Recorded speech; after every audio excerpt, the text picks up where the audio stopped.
chercheur, éditeur et directeur de la revue Afrique-Asie, qui est une revue mensuelle d'analyse politique et d'information économique, sociale et culturelle, qui va traiter sur l'ingérence occidentale dans la société civile arabe. Vous avez la parole.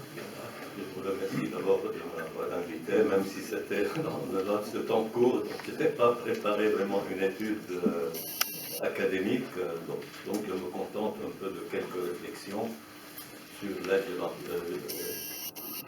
Dans notre revue Afrique-Asie, dès le départ, nous avons quand même analysé le phénomène du printemps arabe. On était les premiers. L'une de nos couvertures qui nous a valu beaucoup de critiques, c'était printemps arabe, hiver islamiste.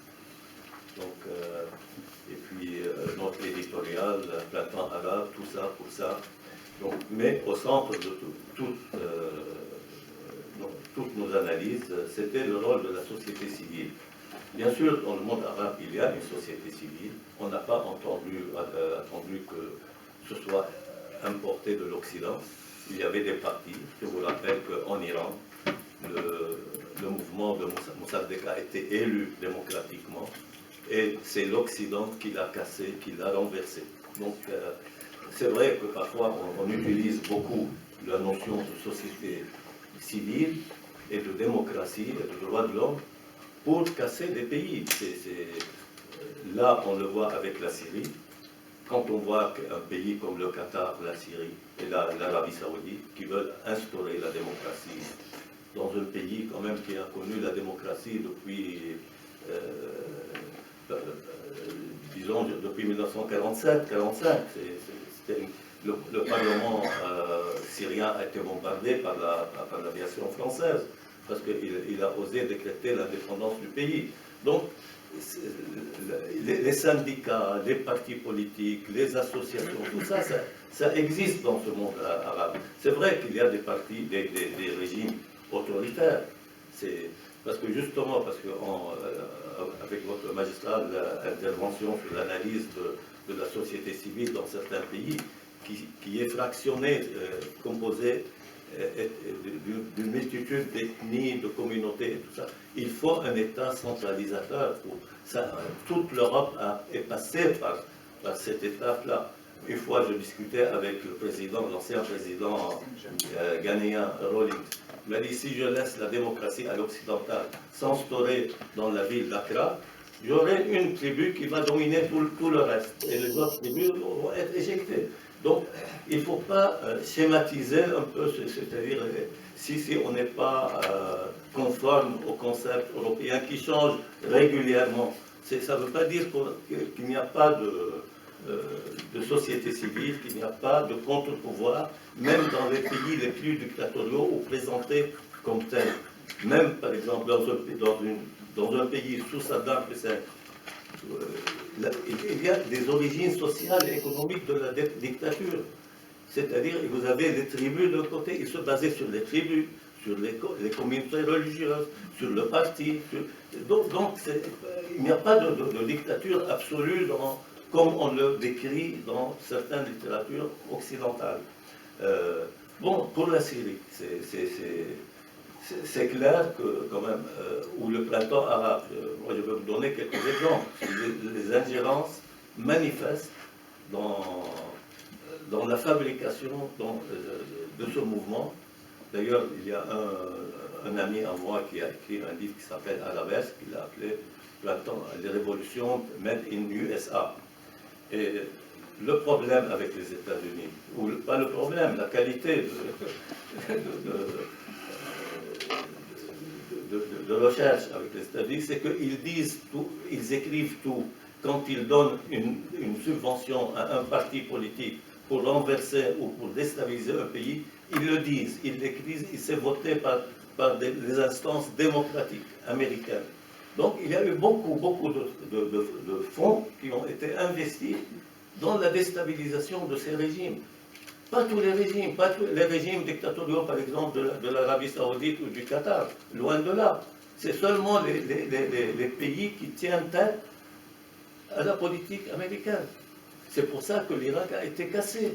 L'État a été dissous, l'armée a été dissoute. On voit le résultat actuellement.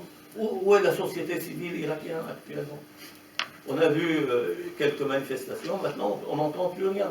C'est le combat contre Daesh, ce monstre qui a été créé par les Américains et par les Saoudiens, qui accapare tout. Voilà. Pour la Syrie, maintenant on sait quand même, il y avait des officines au Liban qui formaient les réseaux sociaux à lancer des slogans pour déstabiliser, pour... ça a été. Moi, je vous conseille de lire ce livre remarquable qui s'appelle Arabesque. Et nous-mêmes aussi, on a publié un livre dès la première année. Je pense que Richard aussi, il a participé à ce livre, La face cachée des révolutions arabes.